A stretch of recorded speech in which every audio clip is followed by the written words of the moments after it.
You're listening to the Hidden Killers podcast with Tony Brueski, featuring attorney, guest, and former felony prosecutor Eric Faddis. Maddie Soto, 13-year-old little girl in a story that's all too familiar, sexually abused and found dead shortly thereafter. 2 years of sexual abuse at the hands of mom's live-in boyfriend, Stefan Stearns.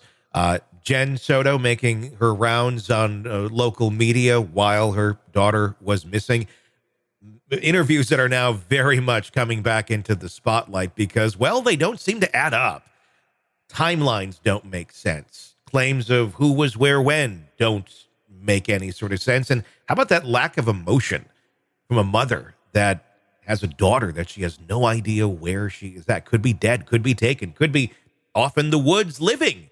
As Maddie Soto told her friends, I want to go live in the woods when I turn 13. Not a sign of someone who's necessarily living a happy life at home. Joining me to discuss, former prosecutor and defense attorney Eric Faddis. This is something where I'm going to guess if you're Jen Soto, who as of this recording, I'm not sure by the time someone's watching this, has not been charged with anything. But I would imagine it might be time to lawyer up. Yeah, it seems like the walls might be closing in on her. And like you said, you watch those interviews, right? And her demeanor, her affect is just unusual. It's nothing like we would expect a grieving mother who doesn't know where her child is. There's no crying that I saw. That there's no elevated emotional response. It's kind of just blah, and it sort of looks a little guilty. And so I think a lot of people are suspicious of the mother right now. I mean, how likely is it that Jen Soto had no idea that this abuse was going on right under her nose in her own house? We're talking a small apartment here. We're talking this boyfriend who's there, been living with them. A lot of things can be covert and secret.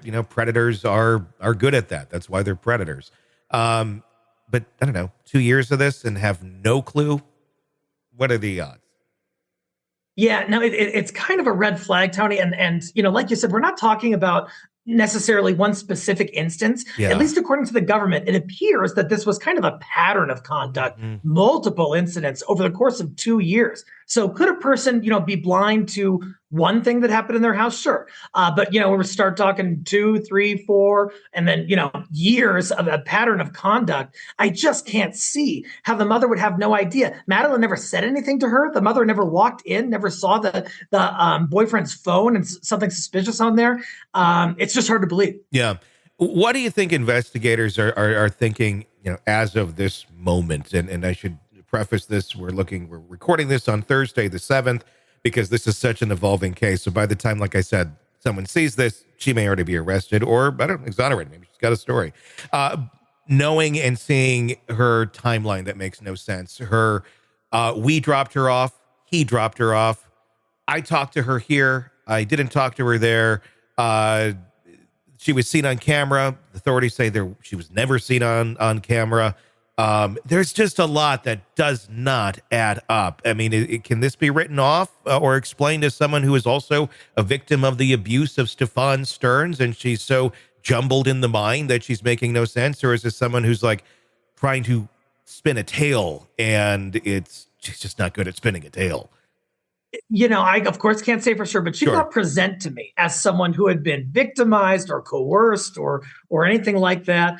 In fact, she seemed pretty darn suspicious. And I've got to imagine investigators are taking every little bit of detail that she gave in that interview and trying to confirm or deny it. And I think there are some things that, like you said, are just so logically inconsistent, they both can't be true. It couldn't be the case that both the parents dropped Madeline off, and then also just the boyfriend dropped her off. And then police are now saying it doesn't look like anyone dropped Madeline off at school. And so I think they're going to pick apart Jennifer's interviews, and really probably go after her based on those inconsistencies and the inferences drawn therefrom. Is this a common thing where when people have committed a crime, and they know it's getting attention, it's starting to become high profile, and they're starting to be looked at that, look, we better not just sit here and be quiet. If we tell a story, that's going to help us out.